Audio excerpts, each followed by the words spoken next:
I know they cremated her.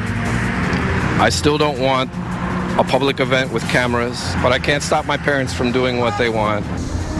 Casey Anthony comes out against tomorrow's public memorial for her daughter, and her lawyer is making her feelings known less than 24 hours before the service. Good evening. I'm Mike Garofalo. And I'm Jacqueline London. First up at 6, for the very first time since she was arrested, we are hearing Casey's comments about her daughter, and Casey mentions that Kaylee was cremated. We have live team coverage, including final preparations for her memorial tomorrow. But first, Lewis Bolden is live in Kissimmee with Casey's opposition to a public memorial. Lewis.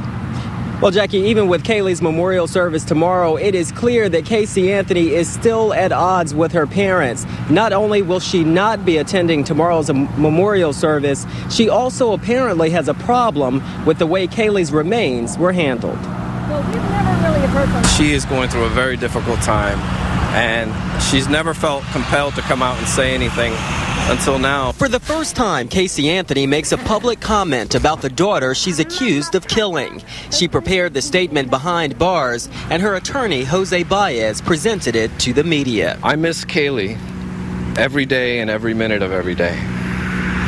I can't be there for Kaylee's funeral, but someday I want to go and visit her grave and tell her how much I miss her. In the statement, Casey Anthony makes it clear she is not in favor of the public memorial her parents have planned for Kaylee. She also says Kaylee's remains were cremated, another decision she did not want. I allowed my parents to be in charge of the funeral for Kaylee. I told them that I wanted her buried in a casket, and I wanted there to be a gravestone so I can go and visit her. I asked them if there could only be a private funeral for just the family. I know they cremated her. Casey will not be attending the memorial service. She does, however, have a small radio in her cell and could listen to it as it happens. She really, in her heart, feels it should be a private matter. So it wouldn't surprise me if she does not, but it also wouldn't surprise me if she does. Now, Baez says he wants to respect his client's wishes and he will not attend tomorrow's public memorial for Kaylee. He says, however, he will attend a private memorial, but he doesn't have any information that the family has planned one. Reporting live, I'm Lewis Bolden, Local 6. Thank you, Lewis. And as we said, final preparations are underway for Kaylee's memorial, and thousands expected to show. Adam Longo is live now in Orange County. Adam, just in the past hour, you have been inside that church. How are things set up for tomorrow? They are expecting huge crowds there. Yeah, Jackie, I took a tour of the worship center. They can hold about 5,000 people in there. I'm told likely standing room will not be allowed, but they do have an overflow room with a big screen TV that they'll be able to accommodate an additional 1,400 people if it comes to that. Now, inside the worship center, it is very open. It is very spacious. Right now, not a lot of decor in there, if any at all. Not any flowers set up. There's going to be 5 different cameras to broadcast this service. Doors, we're told, will open sometime before 9 a.m. There are multiple entrances, and they will have multiple metal detectors. Cell phones, bags, backpacks, purses, leave them at home or in the car, or the church won't let you in. And the church is preparing for protesters, too. They've been told members of the Westboro Baptist Church will be here. They were here at this same church last year protesting homosexuality. They're the same group that protests soldiers' funerals. I think there'll be a ton of them at the church.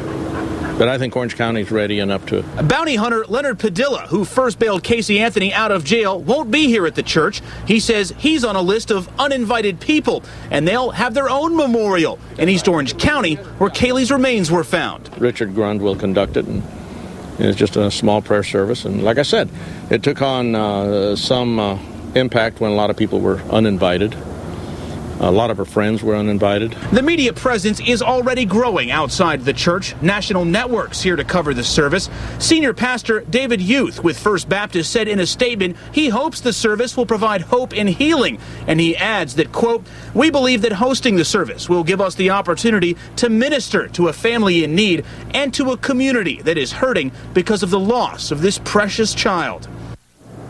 Now, church leaders are staying very tight-lipped about the content of the service, except to say when the media trucks are allowed in here at 4 o'clock in the morning, they are going to hand out pamphlets letting us know exactly details, what will be expected to happen in that service. Live in Orlando tonight, Adam Longo, Local 6.